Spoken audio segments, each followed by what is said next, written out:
Hey everyone.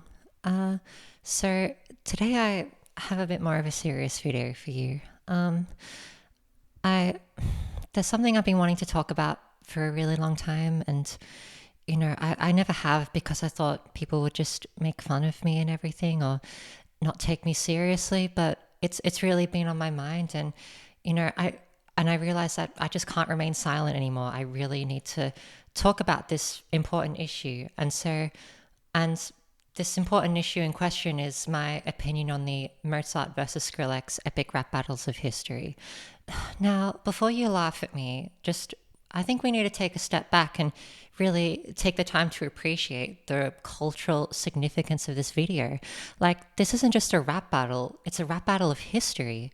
Like, these are two of the world's greatest musicians over two very different periods of our history coming together and battling it out to see who's better. And I think what this video really tells us is like how far we've come as a society, and like, kind of a measurement on human progress as a whole. So I think in 100 years or so, this is the kind of stuff that scholars and historians are really going to analyze and start taking seriously. So, if anything, I feel like I'm just being really forward thinking here. This feels really good to finally get off my chest. So, without further ado, let's get on with the video.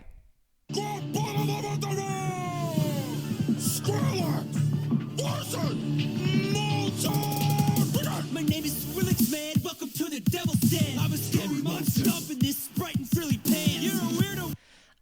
So I feel like this is a decent opening from Skrillex. Like, I do enjoy the references to his songs Devil's Den and Scary Monsters and Nice Sprites, but I feel like nothing too crazy just yet. It's a bit of a kind of cool, kind of bit mid opening. So let's see how we go. Wolfie, you're into powdered wigs and poo. And your cousin blew notes on your little magic flute. Daddy, Oh, damn. Okay, this is a much better insult, I reckon. So, for those who don't know, like, Mozart was oddly into poop jokes, and he even wrote a song called "Lick Me in the Ass." So, this was like it was like a common form of comedy around his time, I believe. But like, I guess to us now, it seems really weird that like he was like almost like obsessed with poop jokes. So that's what Skrillex means when he says you're into poop.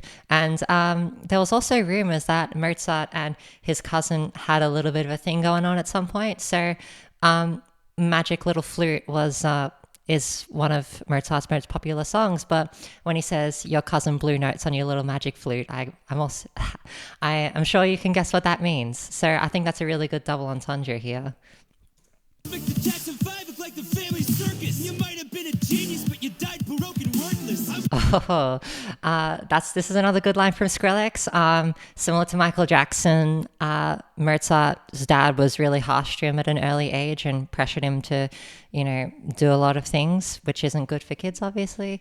And it's also like a very common rumor that Mozart died broke. So I really love the pun, you died baroque. But I think in actuality, Mozart wasn't necessarily broke, just very in depth. So I think I do like the pun, but maybe like the insult isn't as impactful as Skrillex wants it to be here. So let's keep going.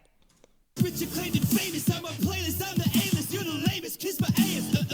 I'm a dance. Was that the verse, or did you just get the hiccups? I'm a prodigy, Sally, and I'm about to smack a bitch up. Oh, damn. Okay, this opening from Mozart was amazing. So I really like the him making fun of dubstep, like by like saying, "Did you just get the hiccups?" Because that's what dubstep sounds to a lot of non-dubstep listeners. And also, I love the line, "I'm a prodigy, Sonny, and I'm about to smack a bitch up," because that's both a reference to Smack My Bitch Up by The Prodigy, which is an old electronic song. But also, if I just go back to the line here, so I'm a prodigy, Sonny. So it sounds like he's calling him his son, but Sonny is also Skrillex's real name. So I feel like that was like two really clever puns in one line. So yeah, pretty strong opening from Mozart here.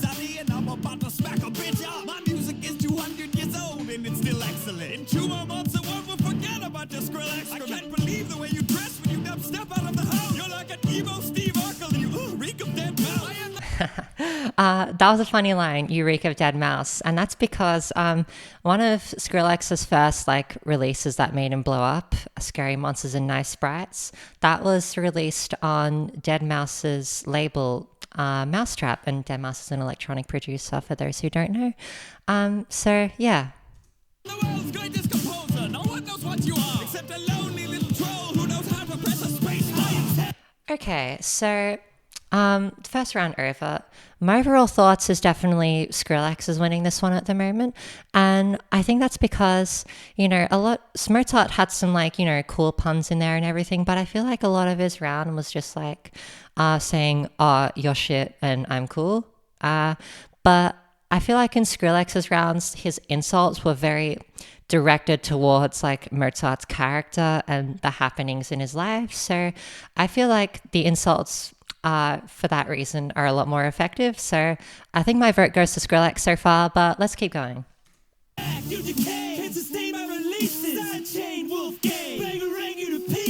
Damn, that was really sick. So that was such a clever line for... if you guys are music producers, you might understand the attack, decay, sustain, release line. But for those who don't know, when you're making electronic music, you're often doing sound design with synthesis. And a way to control the volume of your synthesizers over time is with these parameters called attack, decay, sustain, release. And also he mentioned sidechain, which is another electronic music production technique. But I feel like without the context of music production, it feels like kind of a threatening word almost. It's like if you say like, oh, I'm going to sidechain you, it kind of sounds like you're going to beat them up a little bit. So yeah, I think this is like an amazing opening from Skrillex here. Self-made man, you're a slave to your papa. I'm a rock star, mix it with the bass and whop ya. Global, my strobes glow like Chernobyl. Kids explode and get mobile. No one even knows you. I make the whole. Are you serious? No one even knows you? Okay, this really pisses me off here. Like, even in Skrillex's heyday, when Bangarang was released and everything, he was nowhere near as popular as Mozart, or at least I'm willing to bet that. And I feel like even today, Mozart is definitely way more popular than Skrillex is, or more popular than he ever will be, to be honest. So this just makes me mad. Like, if this was a Reddit comment, I would seriously consider giving him a downvote here, because what he just said was like just not true at all. World move, you play community theater. I gained your same fame from home on a blown out speaker. Oh yes, I've heard that EP and see I transcribed it here. Tell me what comes after the 68th measure of diarrhea? Oh, that was really funny. I love how Mozart here is playing on a lot of the stereotypes of dubstep here, namely like that it doesn't have any sophistication in it or like talent to produce, or that it just sounds terrible. But I think like just his delivery of it all and just like the absurdity of the line he's saying, I think it's just really funny. So yeah, really strong opening for Mozart here. Drugs does it take to enjoy this? I've no idea. I've seen more complexity in a couch from IKEA. Oh. That means soft to very, very loud. Cause I'm guessing that you didn't know. Oh, snap. Yeah, again, the continuation of like producing dubstep means like you don't have any like music theory knowledge or skill or anything. Like, I don't know, like maybe it seems simple, but I think it's just like so well executed that I just can't help but love it. Why don't you put down your Cubase and pick up a real ball? I rocked harder than you when I was 5 years old. Damn. That was such an amazing ending. I love the line, put down your Cubase and pick up a real bird, because Cubase is a program used to produce electronic music. But when he says put down your Cubase, he's like telling him to like stop producing and pick up a real instrument. But Cubase also sounds like he's making a pun on double bass, as in like the actual instrument. So I think that's really cool. And the I rocked harder than you was when I was 5 years old. Like, god damn. Like, you just like, that must have been like a real punch in the gut to Skrillex there. Who won? So my verdict on the overall battle. I think this is a really tricky one. I think this is the kind of thing that, like, scholars and academics in the future are really going to have to do an in-depth analysis on to even come close to forming a conclusion. But I think my opinion is that Mozart won the second round, or like second, back and forth thing, a lot harder than Skrillex won the first round. And also, like, the stupid comment from Skrillex saying no one even knows you to Mozart, I think that, like, really, brought his chances of winning down quite a lot.